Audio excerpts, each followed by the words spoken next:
தரிசனம் உள்ளவர்கள் கொடுக்கக்கூடியவர்கள் என்று சொல்லி அந்த காரியத்தில் தொடர்பு இருக்கிறது. தரிசனம் உள்ளவர்கள் தேவனுக்காக கொடுக்கக்கூடியவர்கள்.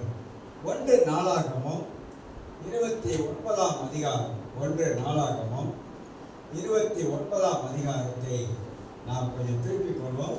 அதிலிருந்து சில செய்திகளை மத்தியிலே பேசலாம் என்று நினைக்கிறேன். 1 நாளாகமம் 29 இந்த பகுதி ஒரு வேளை நம்ம படிச்சிருக்கலாம், அதை படிக்காமல் இருந்திருக்கலாம். அதில் சொல்லப்படுகிற சத்தியங்களை நாம் விலகிக் கொண்டால் நமக்கு அது ஆசீர்வாதமாக நமக்கு காணப்படும். 1லேருந்து வாசிக்கிறேன். நான் 5 வசனங்களை உங்களுக்கு நான் வாசித்து காட்டுகிறேன். 29 1ஆம் அதிகாரத்தை வாசிக்கிறேன். 1ஆம் வசனம். பின்பு தாவீது ராஜா சபையார் எல்லோரையும் நோக்கி, தேவன் தெரிந்து கொண்ட என் குமாரனாகிய சாலமோன் இன்னும் வாலிபனும் இளைஞனுமாய் இருக்கிறான்.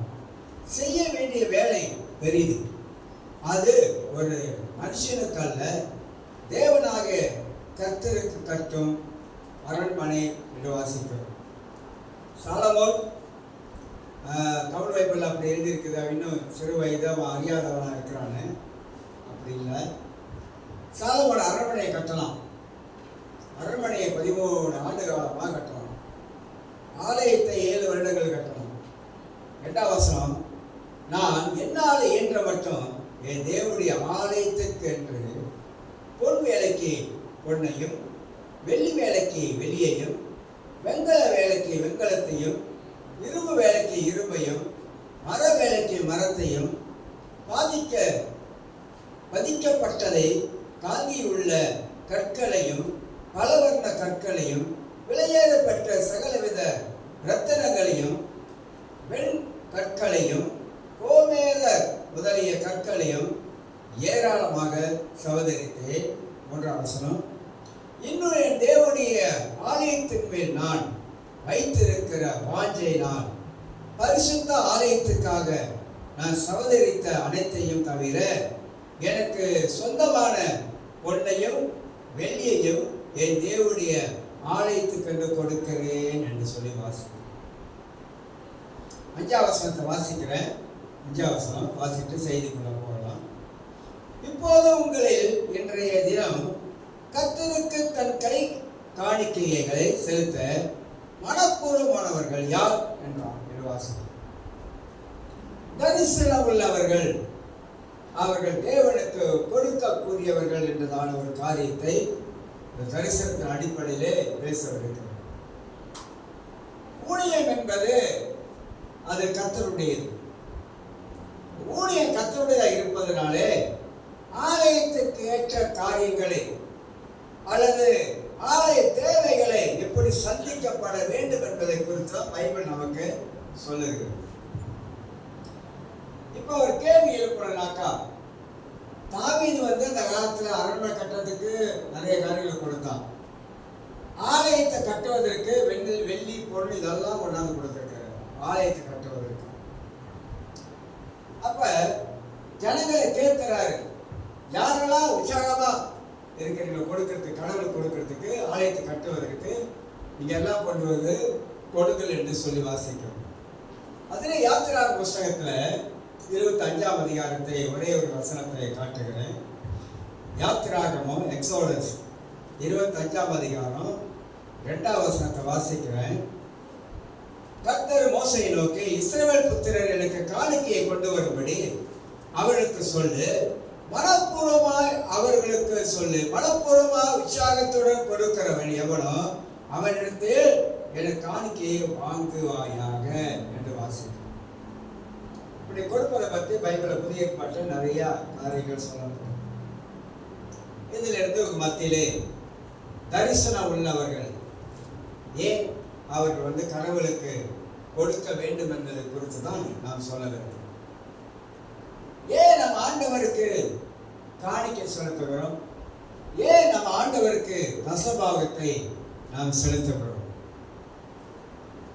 மல்கியா 3ஆம் அதிகாரத்துல எல்லாருக்கும் தெரியும், என்னுடைய ஆலயத்திலே ஆகாரம் உண்டாகும்படி ஒரு காணிக்கை தசபாகத்தை கொண்டு வாருங்கள், அப்பொழுது வானத்திலே பலகைகளில் திரண்டு மட்டுமல்ல மற்றவங்களை ஆசீர்வதிப்பேன்னு சொல்றாங்க. எதனால தேவன் நம்மளை ஆசீர்வதிக்க முடியும் தெரியுங்களா? எதனால ஆசீர்வதிக்க முடியும்? நாம் கடவுளுக்கு கொடுப்பதனால. வேற எதனாலையும் ஆண்டவர், அதாவது நம்ம எதையும் ஆண்டவருக்கு ஈடுகட்ட முடியாது. கொடுக்கிற ஒரு காரியத்துல தான் கர்த்தர் நம்மளை ஆசீர்வதிக்கிறார் என்பதையும் விளங்கிக் கொள்ள வேண்டும். அப்ப பழைய ஏற்பாடும் சரி புதிய ஏற்பாடும் சரி, ஆண்டவராக இயேசு கிறிஸ்துவும் அழகா சொல்லி இருக்கிறார் கொடுப்பதை பத்தி. ஏன் இதெல்லாம் பைபிள்ல எழுதப்பட்டிருக்கு அப்படின்னா, நமக்கு எல்லாருக்கும் வெளிநாட்டுல இருந்து பணம் வர்றது கிடையாது. நாமெல்லாம் விசுவாச வாழ்க்கை, விசுவாசத்துல வாழக்கூடிய மக்கள் தான் நம்ம. நீங்க இந்தியாவில் பார்த்தீங்கன்னா வெளிநாட்டுல இருந்து நிறைய பணம் அவங்களுக்கு வரும். மலேசியாவில் சில பேருக்கு சில காரியங்கள்லாம் அவங்களுக்கு வர்றதுக்கு சில எல்லாருக்கும் எங்கேயோ ஒன்று ரெண்டு அந்த மாதிரி வர்றதுக்கு இருக்குது. ஆனா நாம ஒரு சபையை கட்டுவதற்கு நாம கொடுக்கிற ஒரு தரிசனம், ஏன் நம்ம கொடுக்க வேண்டும், எதனால கொடுக்க வேண்டும்? என் சபையில நான் எப்போதும் வருஷத்துல ஒரு முறை கொடுக்கறத பத்தி பேசுவேன். என் சபையில பேசினேன், எனக்கே யூடியூப்ல அனுப்பி விட்டுனா என்னன்னு தெரியல, அம்பாங்க பேசுறேன்.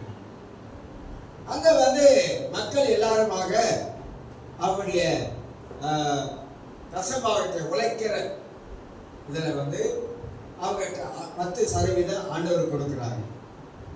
ஏற்கனவே எங்கள் சபையில் ராஜ் இருந்தார். அவர் இருக்கும்போது அவருடைய EPF பணம் எடுத்தார். 2.5 லட்சம் வெள்ளி எடுத்தார். எவ்வளோ கொடுத்தாரு தெரியுங்களா? 25,000 வெள்ளி தசமாக கொடுத்தாரு. 25,000 வெள்ளி, 2.5 லட்சம் வெள்ளி எடுத்தாரு. கணக்கு பண்ணி 25,000 வெள்ளி தசபாகத்தை கொண்டாந்து வச்சாரு. சில பேர் நினைக்கலாம் தசபாகத்தில் EPFல தசபாகம் செலுத்தணுமா அப்படிலாம் சில பேர் நினைப்பாங்க. ஆமா, EPF எடுக்கும் பொழுது உங்க பணமும் முதலாளி பணமும் சேர்ந்து அதில் இருக்குது.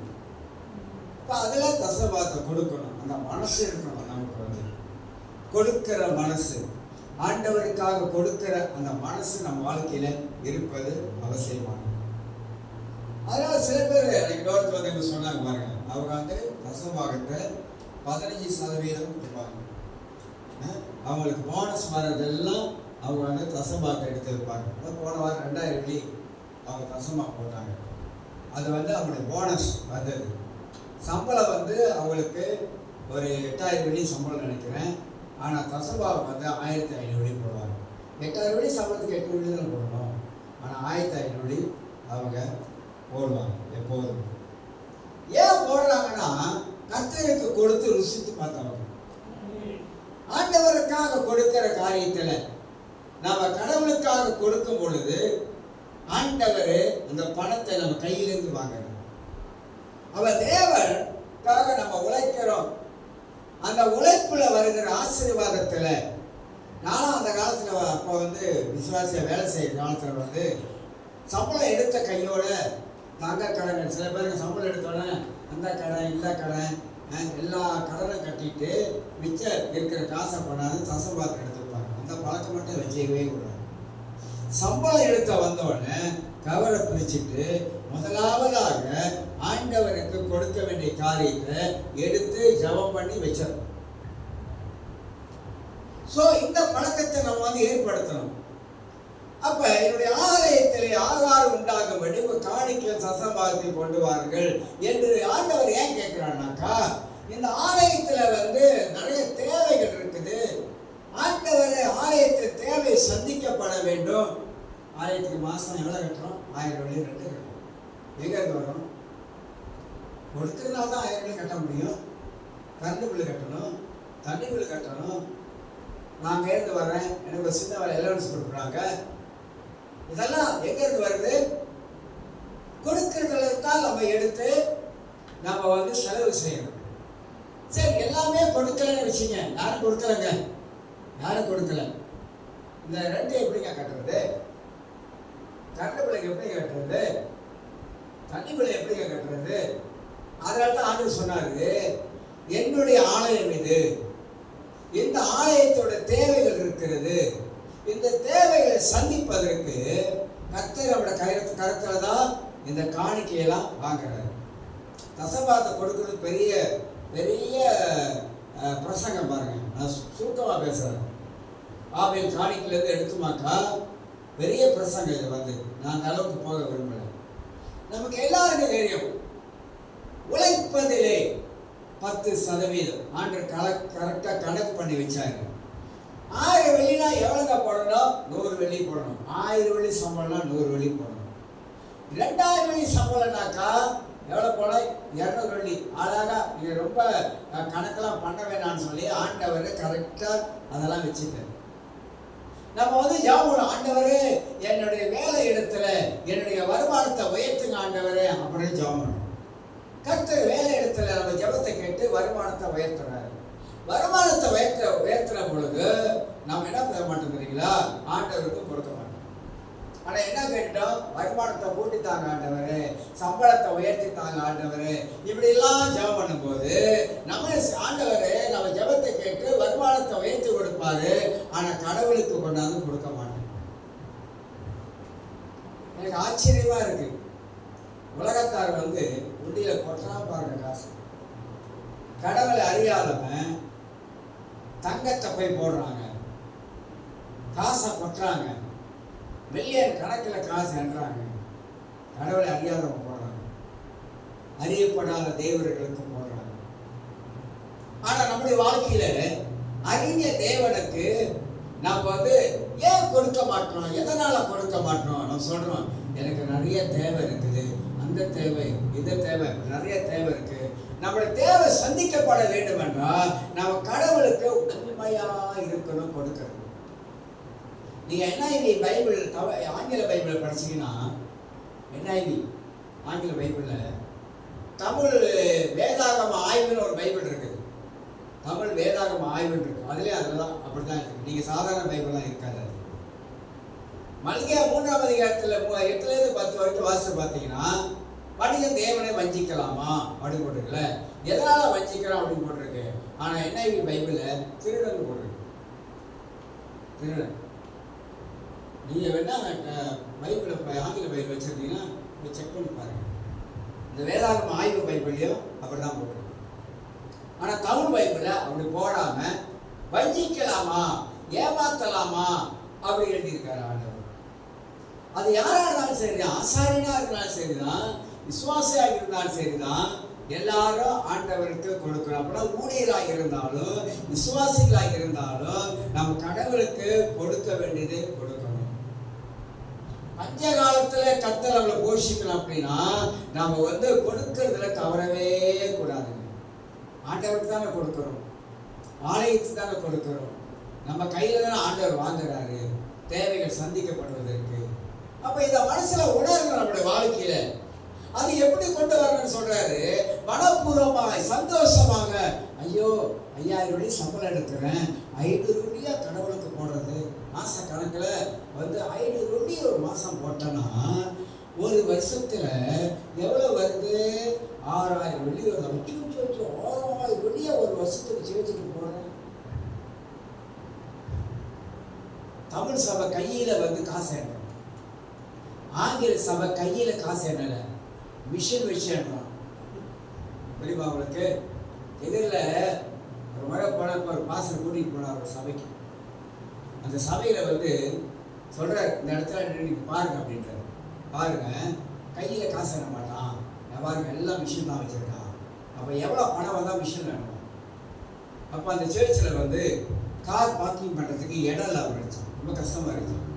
இப்போ பாசல் ரொம்ப நாளாக இந்த கார் பார்க் பண்ணுறதுக்கு இடம் இல்லாமல் இருக்குது அப்படின்னு ஜெபம் பண்ணிட்டு உடனே சொன்னாங்க சபையில், இது மாதிரி கார் வந்து பார்க் பண்ணுறதுக்கு இடம் இல்லாமல் இருக்குது, ஆனால் பக்கத்தில் இடம் இருக்கிறத வாங்கி அந்த கார் பார்க் பண்ணுறதுக்கு ஒரு கட்டிட்டுமாக்கா உதவியாக இருக்குது. யாருக்குமா முன்னுக்கு வந்தா? எல்லாம் வேலை செஞ்சு ரிட்டையர்ட் ஆனவங்க. அவங்க எல்லாம் அந்த பிஞ்சை காசுலாம் போட்டு வச்சுருக்காங்கல்ல, EFM காசுலாம் போட்டு வச்சுருக்காங்கல்ல, இதெல்லாம் ஆளுக்கு கொஞ்சம் கொஞ்சம் கொடுத்து மில்லியனுங்க கட்டுறதுக்கு கட்டி முடிச்சுட்டாங்க. சீன மாதிரி கொடுக்கறதுல யாரும் முடியாது. சீனுக்கு தெரியும் கர்த்தருக்கு கொடுத்தா கர்த்தர் ஆசீர்வதிப்பாருன்னு சொல்லிட்டு. நம்ம ஆளுங்க தான் என்ன பண்றானாக்கா, ஐயோ இவ்வளவு கொடுக்கறனா அவ்வளவு கொடுக்கறனா கணக்கு பார்த்துக்கிட்டு இருக்காங்க. அதனால தாங்க நம்ம வாழ்க்கையில வர வேண்டிய ஆசீர்வாதங்கள்லாம் வராம நிக்கிறதுக்கு என்ன காரணம்னாக்கா, கொடுப்பதிலே நமக்கு உண்மை இல்லை.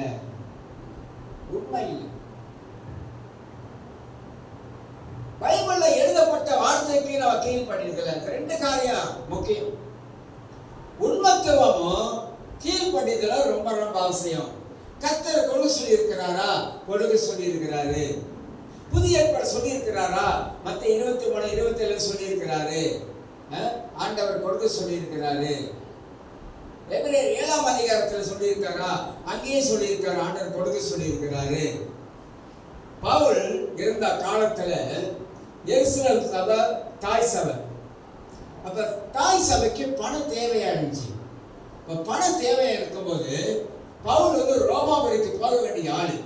இவர் என்ன பண்ணிட்டானா, ஒரு மிஸ்டேக் பண்ணிட்டாரு. ரோமாபுரிக்கு சுவிசேஷம் சொல்வதற்கு போயிருக்கணும் அவர் வந்து. ஏன்னா ரோமாபுரியில ரட்சிக்கப்பட்ட விசுவாசிகள் இருக்காங்க, போயிருக்கணும். போகாதனால பணம் வசூல் பண்றதுக்கு அவர் மற்ற இடத்துக்கு போயிட்டாரு.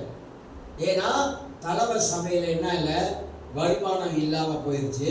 அதனால அவர் கீழே இருக்கிற சபைகள் எல்லாம் என்ன செய்யறாரு, தாய் சபைக்கு வருமானம் இல்லை, அதனால கீழே இருக்கிற சபையெல்லாம் உங்க வருமானத்தை கூட கொடுங்கன்னு சொல்லி கேட்டார்.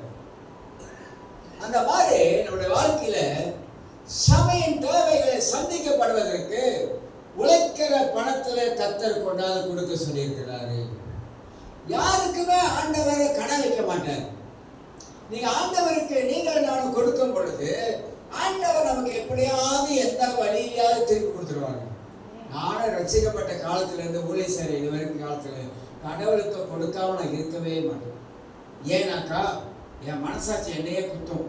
எப்படி குத்தனா, நீ திருட கடவுள் பணத்தை கையாடிட்ட, கடவுள் பணத்தை எடுத்துட்ட, அது உனக்கு சொந்தமான பணம் இல்லை, அது தேவனுடைய பணம், அது தேவன் தான் கொடுக்க சொல்றாரு, தேவன் தான் ஆலயத்தின் தேவைகளை சந்திப்பதற்கு கொடுக்க சொல்றாரு.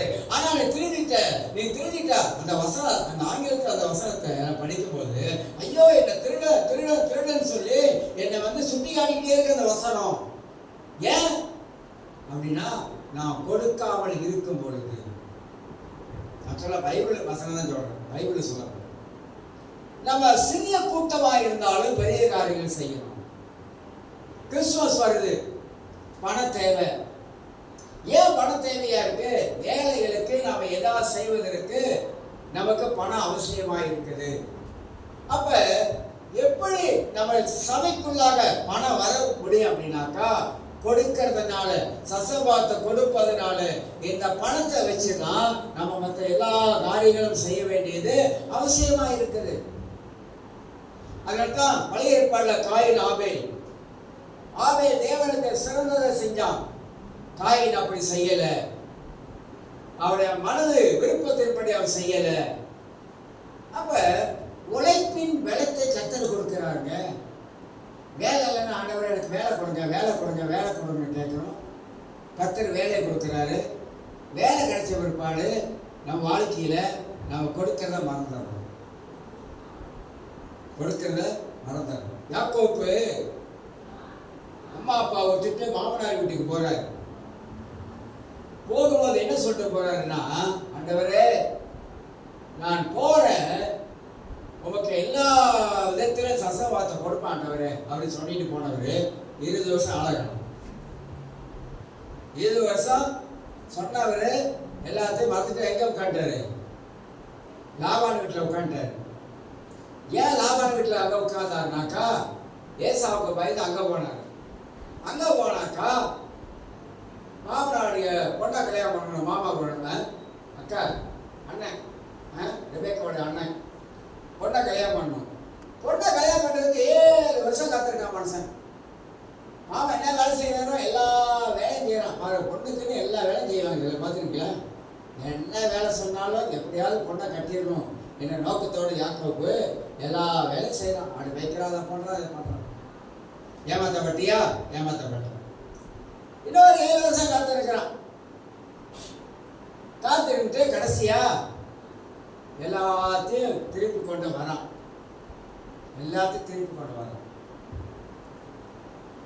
பாருங்க, கடவுளுக்கு கொடுக்கிறதை நாம் சரியாக கொடுக்க நாம் பழகிக் கொள்ள வேண்டும்.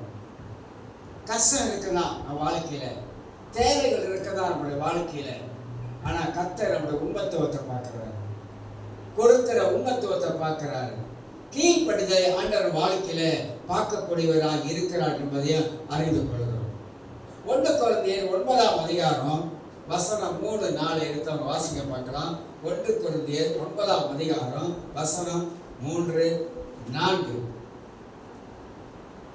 வாசிங்க. என்னை நியாயம் விசாரிக்கிறவர்களுக்கு நான் சொல்லுகிற மாறுதரமாவது புசிக்கவோ குடிக்கவோ எங்களுக்கு அதிகாரம் இல்லையா?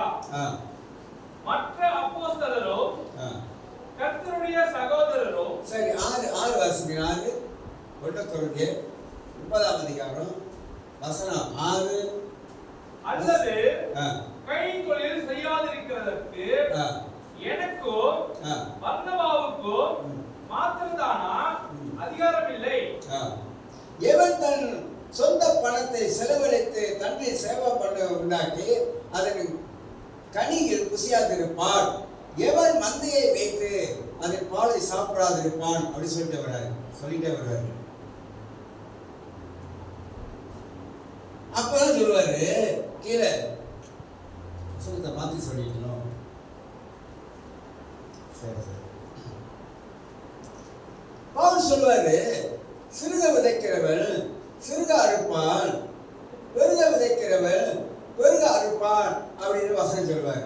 அப்படின்னு சொல்லுவாரு, உற்சாகமா கொடுக்கிற இடத்துல தேவன் பிரியமாய் இருக்கிறார் அப்படிலாம் கொடுக்கிறத பத்தி பேசி கொண்டு வருவார். அந்த நாட்களில காணிக்கையில தர்ம காணிக்கைன்னு ஒன்று இருந்துச்சு. தர்ம காணிக்கை பைபிள்ல தான் 1 கொரிந்தியர் புத்தகத்துல தான் இருக்கு. தர்ம காணிக்கை அப்படின்னு ஒரு காணிக்கை வைத்தாங்க. அந்த தர்ம காணிக்கை ஏழைகளுக்கு கொடுப்பதற்காக வைத்திருந்தாங்க. நீங்க இந்தோனேஷியா போய் பார்த்தீங்கன்னாக்கா 1-2 காணிக்கை வச்சிருப்பாங்க. இப்போ வாரம் 2 காணிக்கை எடுப்பாங்க. 2 காணிக்கை, ஒரு காணிக்கை ஏழைகளுக்கு கொடுக்கிற காணிக்கை, ஒரு காணிக்கை சர்ச் காணிக்கை. நீங்க கொரியாக்க போனீங்கன்னாக்கா பெரிய பெரிய சபைகள் கொரியா வந்து சின்ன சபை எல்லாம் பெரிய பெரிய சபை. நம்முடைய சேர்ச்சி பெருத்துக்கு, இந்த சேர்ச்சி பெருத்துக்கு ஒரு ரூம் போட்டிருக்கோம். இந்த ரூம்ல வந்து அரிசி, பருப்பு, சீனி, வெங்காயம், உருளைக்கிழங்கு எல்லாம் அப்படியே அடிக்க வச்சிருப்பாங்க. ஜனங்கள் கொண்டாந்து கொடுக்கறது எல்லாரும். ஏன் இதை அப்படி செய்யறாங்கன்னு சொல்லி நான் போய் கேட்டேன். நான் பெரிய போனப்ப கேட்டிருந்தேன். இந்த சேர்ச் குரோத் சபையின் வளர்ச்சிக்கு 10 நாள் கூட்டத்துக்கு போயிருந்தேன். அப்போ அவங்க சொல்றாங்க, நார்த் கொரியா இருக்குல்ல, வட கொரியாவுக்கும் இந்த தென் கொரியாவுக்கும் சண்டை வந்த பொழுது இவங்க வந்து ரொம்ப பசியை பட்டினியும் ஆயிட்டாங்க. கஷ்டமா இருந்துச்சான். ஆண்டவருக்கு பணத்தை கொடுக்க முடியாத சூழ்நிலை இருந்துச்சான். அப்போ என்ன செய்வாங்கன்னா, ஒவ்வொரு வாரமும் ஒரு கோவலை அரிசியை கொண்டாந்து கொட்டி கொட்டி கொட்டி பாளையத்தில் கொண்டாந்து கொடுப்பாங்க. தசவாகமாக அதை கொடுப்பாங்க. கையில் பணம் இல்லை, ஒன்றும் இல்லை. அந்த காரியத்தை வந்து செஞ்சதுனால அவங்களை கர்த்தர் ஆசீர்வதிக்க ஆரம்பித்தாங்க. கர்த்தர் அவங்களை ஆசீர்வதிக்க பணத்தை கொடுக்க ஆரம்பித்தாங்க. அதனால இன்றைக்கு அந்த ஏழைகளுக்கு உதவி செய்ய வேண்டும் என்பதற்காக அவ்வளோ ஜாமா குமிஞ்சு கிடக்கும். Korea, north Korea, south Korea சண்டை வரும் பொழுது அவ்வளவு அந்த கதையை சொன்னா அவ்வளவு சோகமா இருக்கு. அவ்வளவு சோகமான கதை. கிறிஸ்தவர்கள் அவ்வளவு பிரச்சனைக்குள்ளாக, உபத்திரத்துக்குள்ளாக, பசியும் பட்டினியுமா இருந்திருக்காங்க. ஆனா இன்னைக்கு நீங்க போய் பார்த்தீங்கன்னு சொன்னா அவ வீடெல்லாம் அந்த அளவுக்கு இருக்குது, சபையெல்லாம் அந்த அளவுக்கு இருக்குது. இந்த மாதிரி சபை கிடையாது. 5000 பேர் அவுட்ரேஜ் எல்லாம் 5000 பேர் 6000 பேர் உட்கார சபை எல்லாம் ஹோட்டல் மாதிரி சபை வச்சிருக்கிறோம். ஏன்னாக்கா மக்கள் கொடுக்க ஆரம்பிச்சாங்க. ஆசிரியர் எத்தனை பேர் தெரியுங்களா? நான் போன இடத்துல 52 பேர் ஆசிரியர் சபையில அவுட்ரேஜ் சபை 52 பேர் ஒரே கலர்ல வந்து காணிக்கை எடுக்கிறாங்க எல்லாருமா. அப்ப அந்த நிலைமைக்கு இருந்தவர்களை கர்த்தர் கொடுப்பதன் மூலமாக எவ்வளவா வாழ்க்கையை ஆசீர்வதித்து வந்திருக்காரு பாருங்க. இப்ப ஏன் ஆண்டவருக்கு நம்ம கொடுக்கணும்? இதை புரிஞ்சுக்கணும். எதனால நம்ம கொடுக்க ஆரம்பிக்கிறோம்? இந்த பொருந்த மக்கள் ஆரம்பத்துல வந்து நன்றாக கொடுத்தாங்க, நல்லா கொடுத்தாங்க, ஆண்டவருக்கு நல்லா கொடுத்துக்கிட்டு வந்தாங்க. ஆனா போக போக போக போக போக போக அவங்க கொடுக்கறத நிறுத்த ஆரம்பிச்சாங்க. ஆரம்பிச்சாங்க. நீ கொடுத்த புஸ்தகத்தை வாசித்தீங்கன்னா உங்களுக்கு தெரியும். நல்லா கொடுத்தவங்க வசதியை வந்த பிற்பாடு, எல்லா காரியம் சந்திக்கப்பட்ட பிற்பாடு, இப்ப கொடுக்கறத கொஞ்சம் கொஞ்சமா நிறுத்த ஆரம்பித்தாங்க. அப்ப பணத்தை வந்து சேர்க்க ஆரம்பிச்சாங்க. கடவுளுக்கு கொடுக்கறத விட்டுட்டு பணத்தை வந்து அவங்க சேர்க்க ஆரம்பித்தாங்க. இதனால தான் சொல்றாரு, ஏழைகளுக்கு நீ உதவி செய்யறதில்ல, மிஷினரிகளுக்கு உதவி செய்யறதில்ல, கிராம ஊழியர்களுக்கு உதவி செய்யறதில்ல. ஆனா நீ என்ன பண்ற? பணத்தை நீ சேர்த்து வச்சிருக்கிற. இன்னைக்கு இந்தியாவில் பார்த்தீங்கன்னா, மற்றவங்களை பார்த்தீங்கன்னா, நம்ம வந்து என்ன செய்கிறோம்? சில வேலைகளில் இப்போ பாருங்க, பைபிள்லாம் வாங்கும். சில பேர் பைபிள் கூட நல்ல பைபிள் வாங்கி வச்சிருக்க மாட்டாங்க. பார்த்துருக்கீங்களா? கிழிஞ்சு போனால் அந்த கிழிஞ்ச பைபிளை போட்டுட்டு காசை கொடுத்து ஒரு புது பைபிள் வாங்கி வச்சிருக்கணுமே. பணம் கொடுத்து கூட காசை பைபிள் வாங்க மாட்டாங்க. ஹெட்ஃபோன் வாங்குறாங்க, மாதம் பில்லு கட்டுறாங்க. எல்லாம் நல்லது தான், எல்லாம் செய்கிறது நல்லது தான். ஃபோன் இருக்கு, எல்லாம் மாதம் கட்டணும். புது ஃபோன் வாங்குறோம், எல்லாம் நல்லது தான், இல்லைன்னு சொல்லலை. மற்ற எல்லா பில்லையும் கட்டுறோமே. ஆனால் கடவுளுக்கு கொடுக்கறது வரும்போது அங்கே தான் நம்ம வந்து என்ன செய்கிறோம்? கொடுக்கறதுக்கு தயங்குறோம், கொடுக்க மாட்டோம். ஆண்டவர் என்ன சொல்ல விரும்புகிறாருன்னா, உங்கள் தசவாத்தை காணிக்கலை என் பண்டசாலை கொண்டு வாங்க அப்படின்றார். ஆலயத்தில் கொண்டு வாங்க. நான்லாம் வீட்டில் வந்து காணிக்கையும் வாங்க மாட்டேன், தசவாத்தையும் வீட்டில் வாங்க மாட்டேன். அது வாங்கக்கூடாது. இந்த கோவிட் காலத்தில் கூட பார்த்தீங்கன்னா, சில பேர் வீட்டில் போயிட்டு நான் வாங்க மாட்டேன். அக்கௌண்ட் நம்பர் இருக்கு, அக்கௌண்ட்டில் போடுங்க, அவ்வளோதான். வீட்டில் போய் வாங்கக்கூடாது, அதெல்லாம் வாங்கக்கூடாது. அப்போ ஆலயத்தில் வந்து எப்படி கொடுக்குற ஆண்டவர்னா, சந்தோஷம். ஆண்டவரே என்னை சுகமாக வச்சிருக்கீங்க, ஆண்டவரே, ஆண்டவரே எனக்கு ஒரு குறைவில்லாமல் வச்சிருக்கீங்க, ஆண்டவரே, நல்ல சாப்பாடு கொடுக்குறீங்க, ஆண்டவரே, நல்ல உடையை கொடுத்துருக்கீங்க, ஆண்டவரே, நல்ல வீட்டை கொடுத்துருக்கீங்க, ஆண்டவரே, அதனால ஆண்டவரே நான் சந்தோஷமா இருக்கிறேன். ஆனால் இந்த உமக்குரிய பணத்தை வந்து நான் சந்தோஷமாக ஆலயத்தில் கொண்டாது நான் கொடுக்குறேன், ஆண்டவரே. கொடுப்பதன் மூலமாக இதுவரைக்கும் என்னை போஷித்த கர்த்தர் இனியே என்னை போஷிப்பீர், ஆண்டவரே. நான் உமக்கு உண்மையாக இருக்க விரும்புகிறேன், ஆண்டவரே. உங்களுடைய வார்த்தைக்கு நான் கீழ்ப்படிய விரும்புகிறேன், ஆண்டவரே. அதனால கொடுக்க வரேன் அப்படின்னு சொல்லிட்டு ஆண்டவருக்கு அப்படி கொடுக்க.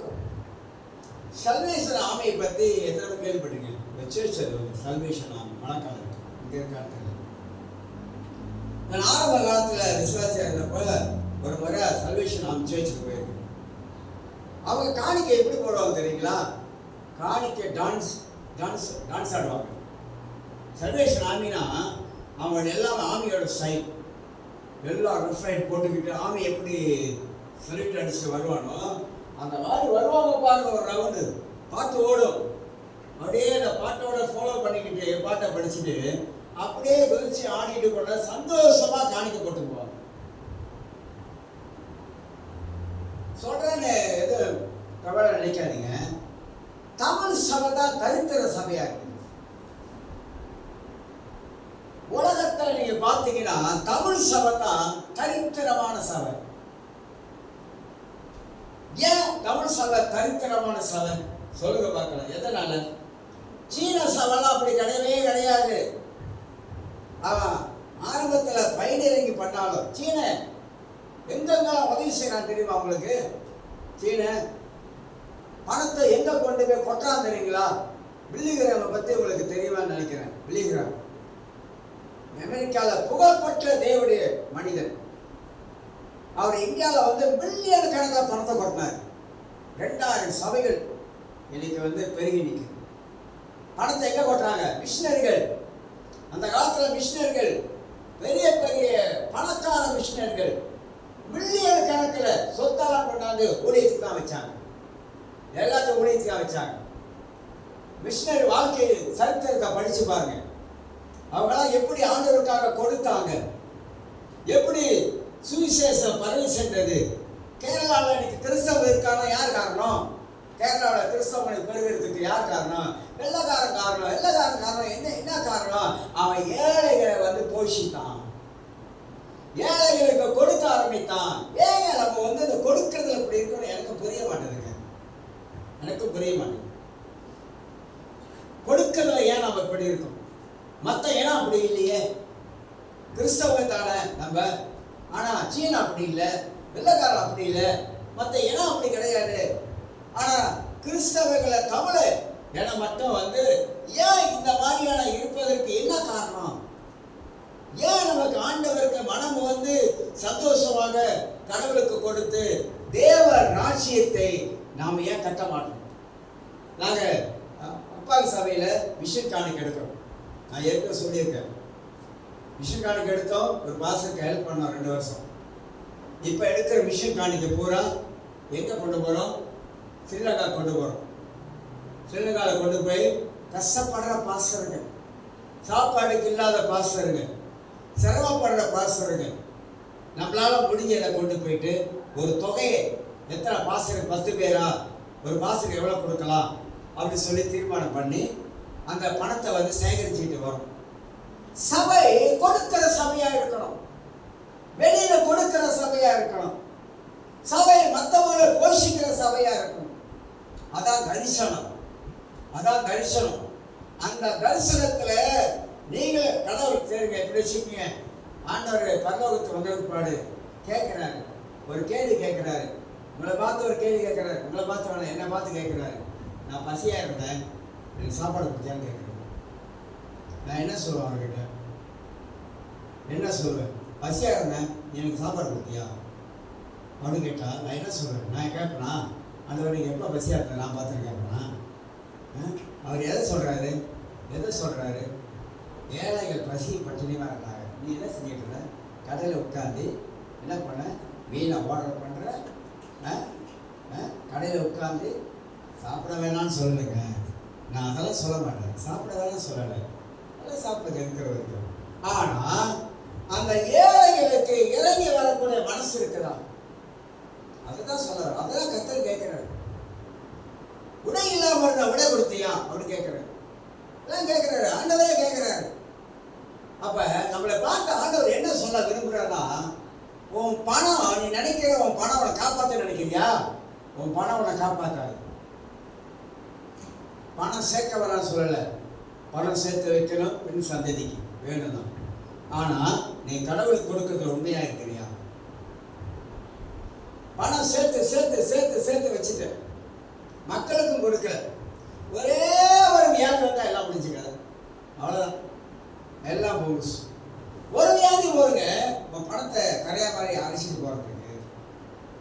அதனால தான் நாம சம்பாதிக்கிற உழைக்கிற பணத்துல 10, 100, 1000 வெள்ளி சம்பளத்துல ஆண்டவர் கொண்டாந்து என்ன சட்டி சொல்றாரு? 100 வெள்ளியை வச்சிருப்பாங்க. இது பெரிய கஷ்டமா? பெரிய கஷ்டமா? பெரிய கஷ்டம் இல்லைங்க. கஷ்டத்தை மத்தியிலே நாம் கொடுக்கிறது இல்லைங்களா? கர்த்தர் அதை பார்க்கிறார். தேவன் பார்க்கிறார், நம்புறீங்களா? தேவன் பார்க்கிறார், விசுவாசிக்கிறீங்களா? உங்க குடும்ப சூழ்நிலை ஆண்டவருக்கு தெரியாதா? ஆண்டவரே என் குடும்ப சூழ்நிலை இப்படி இருக்கு ஆண்டவரை சொல்லணுமா அவர்கிட்ட? அவருக்கு தெரியாதா? அவர் பார்த்துக்கிட்டு தானே இருக்காரு. அவர் எல்லாம் அவர் அறிஞ்சவர், அவர் எல்லாம் நான் செய்வதை எல்லாம் அவருக்கு தெரியும். ஆனா அவர் என்ன எதிர்பார்க்கிறாரா? நீ உண்மையா இருக்கிறியா? உண்மைத்துவம் கிறிஸ்தவ வாழ்க்கையிலே ஆண்டவருக்கு உண்மையா வாழுகிற உண்மைத்துவம் ரொம்ப ரொம்ப அவசியம். ஒரு நாள் ஒருத்தர் சொன்னாரு, பாஸ்டர் தசமாவை கொடுக்கணும்னு ஆண்டவர் என்கிட்ட பேசணும் பாஸ்டர், என்கிட்ட பேசணும். சில ஒன்றை மாதிரி கேட்ப மாதிரி உள்ள மாதிரிலாம் இருப்பாங்க, உங்களுக்கு தெரியாது. ஆண்டவர் மகனே நீ ஆலயத்துக்கு தசமாத்தை கொடுக்கணும்னு அவர் பேசுறாருன்னா நான் கொடுப்பேன் பாஸ்டர் அப்படின்னாரு. நான் சொன்னேன், மளிகையா திரும்பப்பா, மளிகையா 3ஆம் அதிகாரத்தை திருப்பு அப்படின்னு. திருப்பி அதை படின்னு. அதில் என்ன எழுதி இருக்குது? என்ன எழுதி வச்சிருக்காரு ஆண்டவர்? கொடுக்கறத பற்றி எழுதி வச்சிருக்காருல்ல, அதுக்கு மிஞ்சி ஒன்று கொண்டு பேசணுமா? அங்கே தான் எழுதி வச்சுட்டாருல, கொடுக்கறதுக்கு கொடுன்னு சொல்லி எழுதி வச்சுட்டாருல. அப்புறம் ஆண்டவர் பேசணும்னா நீ யாரை ஏமாத்த பார்க்குற? மனிதனையும் ஏமாத்த பார்க்குற, ஆண்டவருக்கே டிமிக்கி விடுறா தெரியுமா அப்படின்னு. அப்ப எழுதப்பட்ட வார்த்தைக்கு நாம் உண்மைத்துவமும், எழுதப்பட்ட வார்த்தைக்கு நாம் கீழ்ப்படியும் பொழுதுதான் கர்த்தர் கஷ்ட நேரத்துல பஞ்ச காலத்திலையும் நம்மளை கர்த்தர் போஷிக்கிறவராக. எத்தனையோ சாட்சி சொல்ல முடியும். ஒரு நாள் ஃபிளாட்ஸ் வீடு வாங்கிட்டேன், ஏலத்தில் தான் எடுத்தேன். அப்போ வீட்டில் ஒரு ஜாமான் இல்லைங்க, ஒரு ஜாமான் இல்லை. நான் வந்து அந்த காலத்திலே எனக்கு வந்து பழக்கம், போயிட்டு கடையில் போய் கடை வாங்கி நான் மெத்த நாற்காலியெல்லாம் அந்த காலத்தில் எனக்கு அந்த பழக்கம் இல்லை, அதெல்லாம் வாங்க மாட்டேன். நான் வந்து விசுவாசம், எனக்கு வந்து விசுவாசம், இன்ன வரைக்கும் விசுவாசம் தான். நான் விசுவாசத்தில் வாழ்ந்தாலும் விசுவாசத்தில் வாழ்கிற வாழ்க்கை அது வேறு. எல்லாம் கர்த்தர் செய்வார், கர்த்தர் கொடுப்பாருன்னு சொல்லி அந்த கோசம் வீட்டில் சின்ன இந்த ரவுண்டு நாட்களை மட்டும் போடுறது. ஒருத்தர் வந்தார், அவர் கத்தோலிக்க மார்க்கத்தில் ஒரு ஃப்ரெண்டு தான் வந்தார். அவருக்கு சத்திய சுவிசேஷம் கிடையாது. அவர் வந்து அப்படி பார்த்தாரு, இப்படி பார்த்துட்டு சார் எனக்கு ஒரு மணி நேரம் கொடுங்க, நான் போயிட்டு வந்துடுறேன் அப்படின்னு சொல்லிட்டு அவரே ஒரு மணிக்கு போனாங்க. போயிட்டு இன்றைக்கே அந்த அளவெல்லாம் வச்சுருக்கேன் வீட்டில், இன்னைக்கு வச்சுருக்கேன். தூக்கிலாம் எரியல, வச்சுருக்கேன். நான் தூக்கிலாம் எரிய மாட்டேன். நான் போடுற உடுப்புலாம் பார்த்தீங்கன்னா 10 வருஷம் 15 வருஷம் உடுப்பு, சரிங்களா? தூக்கி எரிய மாட்டேன். அந்த மாதிரி நான் வந்து போயிட்டு ஒரு 3500 வெள்ளிக்குள்ள ஜாமான் அலைமாரி சுற்றி அவர் 8 வருஷத்துல வாங்கிட்டு போட்டார். நான் வந்து விசுவாசத்தில் வாழ்ந்து பெற்றுக்கொண்டேன். எல்லாமே விசுவாசத்தில் வாழ்ந்து நான் பெற்றுக்கொண்டேன். நான் வந்து யாருக்கிட்டே வாங்கி தருது எனக்கு இந்த குறைவு அந்த குறைவு, என்னைக்காவது இங்கே வந்து ஊழியம் செஞ்சதுல ஐயோ எனக்கு இந்த குறைவு அந்த குறைவு என்னைக்காவது வாங்கி தருது நான் கேட்டிருக்கேன், பேசியிருக்கேனா? பேச மாட்டேன். எனக்கு கெட்ட பழக்கம் அது, பேச மாட்டேன். எனக்கு பிக் பாஸ் இருக்கார் மேலே, என்னுடைய எஜமான் மேலே இருக்கார். அவருக்கு தெரியும் என்னோட தேவையெல்லாம் என்னன்னு எனக்கு தெரியும். நான் எந்த நிலைமையில கடந்து போனாலும் என் வாழ்க்கையில் யாருக்கிட்ட கை நீட்டவே மாட்டேன். ஒரே ஆளுக்கிட்ட கை நீட்டுவேன், அவரை பார்த்து கை நீட்டுவேன், ஆண்டவரே அப்படின்னு சொல்லி. என் தேவைக்காக நான் ஜெபிச்சது கிடையாதுங்க, என் தேவைக்காக நான் ஜெபிச்சது கிடையாது. ஆனால் என் தேவை கர்த்தர் அற்புதமாக சந்திக்கும். அந்த நிலைமையிலையும் நான் கடவுளுக்கு கொடுக்கிறேன். இப்போ வந்து காணிக்கை போடும்போது பெரும்பாலும் நம்ம வந்து அந்த காலத்துக்கு முன்னாடி சிலிங் காசுலாம் போடுவோம். இப்போ சிலிங் காசெல்லாம் நின்றுச்சு. இப்போ ஒத்த வெளி என்னது, காணிக்கை போடும்போது ஒத்த வெளியை அப்படியே கைக்குள்ள கசக்கி, இந்த கசக்கிடுவாங்க கைக்குள்ள, தெரியக்கூடாதுல்ல, வெளியில் கைக்குள்ள கசக்கி அதை கொண்டாது பையுள்ள போட்டு போயிடுவாங்க.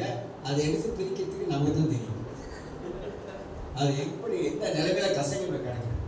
ஏங்க நான் கேட்குறேன், நமக்கு ஒரு மனசாட்சி இல்லைங்க? ஒரு வெளியாக காணிக்க கூடாது போடுறது, ஒரு வெளி. நான் ஒரு வெளியில காணிக்க போட்டதே கிடையாது, போடவும் மாட்டேன். ஏன்னா ஒரு வெளி யார் போடுவோம் தெரியுங்களா? சண்டே ஸ்கூல் பிள்ளைங்க போடுவோம். அப்போ ஆலயத்துக்கு வரும்போது நம்ம காணிக்க போடும் பொழுது வாரத்தில் ஒதுக்க வேண்டியதானே? வாரத்தில் 10 வெள்ளி ஒதுக்க முடியாதா? சரி வேணாங்க, 10 வெள்ளி வேணாங்க, வாரத்தில் 5 வெள்ளி ஒதுக்குங்க. பிள்ளைக்கெல்லாம் கொடுக்கணும், பிள்ளைக்கு கையில் கொடு, பிள்ளைங்க கொடுங்க, கொடுத்து பழக வைங்க பிள்ளைங்களை. பிள்ளை ஒரு வழியை பார்த்து அவன் வந்து பெருசா வளர்ந்த கூட, அம்மா என் கையில ஒரு வழி தான் கொடுத்தாங்க, அதனால ரட்சைப்பட்டு அவன் பெருசா வளர்ந்தா கூட அம்மா ஒரு வழி கொடுத்தாங்க, நான் ஒரு வழி தான் போடுவேன்னு. எவ்வளவு ஒரு கஞ்சத்தனம் ஆயிட்டான் பார்த்தீங்களா கடவுளுக்கு கொடுக்கறதுல. அதே ஒரு கடையில் உட்கார்ந்தா நீங்க வரேன் அப்படின்னா 6 வழியும் வாங்க, 8 வழியா கோழி போட்டா 8 வழி வாங்க, 8 வழி வாங்க. நல்லா கடையில் உட்கார் சாப்பிடலாம் குறைச்சாங்க இல்லை. ஏன் விலைவாசி பயங்கரமா விலைவாசி, அதுக்கு சாப்பிட வேணாம்னு சொல்ல மாட்டேங்க. ஏன் கடவுளுக்கு நம்ம இவ்வளவு கஞ்சத்தமாக இருக்கிறோம்? அதுதான் எனக்கு புரிய மாட்டேது. கடவுள் கஞ்சனா? அவர் கஞ்சனா தாராளம் உள்ளவர். எவ்வளவோ நம்முடைய வாழ்க்கையில ஆசீர்வாதங்களை தந்திருக்கிறாங்க, தந்திருக்கிறார். நம்முடைய பாவங்கள் மன்னிக்கப்பட்டதுக்கே நம்ம பாக்கியவாங்க. நம்முடைய பாவங்கள் மன்னிக்கப்பட்டுச்ச அதுக்கே கடவுளுக்கு என்னத்தங்க ஈடு கட்ட முடியும்? என்னத்தங்க கொடுக்க முடியும்? சச்சையோட சபையில் உட்கார்ந்து இருக்கவன் என்னத்தங்க ஈடு கட்ட முடியும்? கடவுளுக்கு கொடுக்கிறதுனால தாங்க மன திருப்தி. நான் சம்பாதிக்கிறேன், உழைச்சேன், ஆண்டவரே உமக்கு கொடுக்க வேண்டிய ஒரு பகுதி எடுத்து வச்சுட்டாங்க. அதுல இருக்கிற மகிழ்ச்சி சந்தோஷம் வேற எதுலையுமே கிடையாது. அப்ப கொடுக்கறதுல உண்மை இருக்கணும்ன்ற. அப்படின்னா பஸ்ஸ நான் 2 மாசம் போட்டுட்டு 6 மாசம் போடாம இருக்கலாமா அப்படின்னு உங்களுக்கு பைபிள் அப்படியே கற்றுக் கொடுக்குது. நான் 2 மாசம் போட்டேன், சோத்திரம் ஆண்டவர், 2 மாசம் போட்டாண்டாரு. 3ஆவது மாசம் இல்லை ஆண்டவர், 3ஆம் மாசம் கொஞ்சம் கூட செலவாயிடுச்சு. கூட செலவோ குறைஞ்ச செலவோ கடவுளுக்கு கொடுக்க வேண்டியது அது மாசம் நம்ம கொடுக்கணும். மாசம் கொடுக்கணும். எவ்வளவு கஷ்டத்தை மத்தியில நம்ம ஆண்டவருக்கு கொடுக்க ஆரம்பித்தா எத்தனை பேர் எப்படினோ சாட்சி சொல்லியிருக்காங்க. கொடுத்தது மூலமாக கடவுள் எப்படிலாம் அவங்க ஆசீர்வதித்தாங்க, வழி நடத்தினாங்க. அப்படிலாம் எவ்வளோ சாட்சிகளை நாம கேட்டிருக்கிறோம். ஆகையால் எனக்கு அருமையானவர்களே, நாம் எடுக்கிற வருமானத்தில் நாம 10% ஆண்டவருக்கு கொடுக்கணும். மலைக்காரனை பற்றி கேள்விப்படுறீங்களா? ஊர் மலைக்காரன் அவங்களுக்கு கொடுக்கறது இருக்குதா? இருக்கு. சக்கரை அவன் எதெல்லாம் கொடுக்கறது தெரியுங்களா? பணத்தில் மட்டும் இல்லை, தங்கத்தில் கொடுக்கணும்.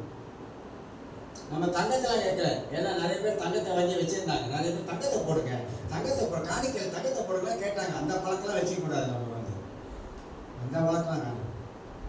ஏன்னா நகையை போடுங்கன்னு என்ன பண்ணாங்க? பாவம், நிறைய பேர் நகையை கல்வி போட்டவங்களாம் இருக்காங்க. சபை அப்படி இருக்கக்கூடாது.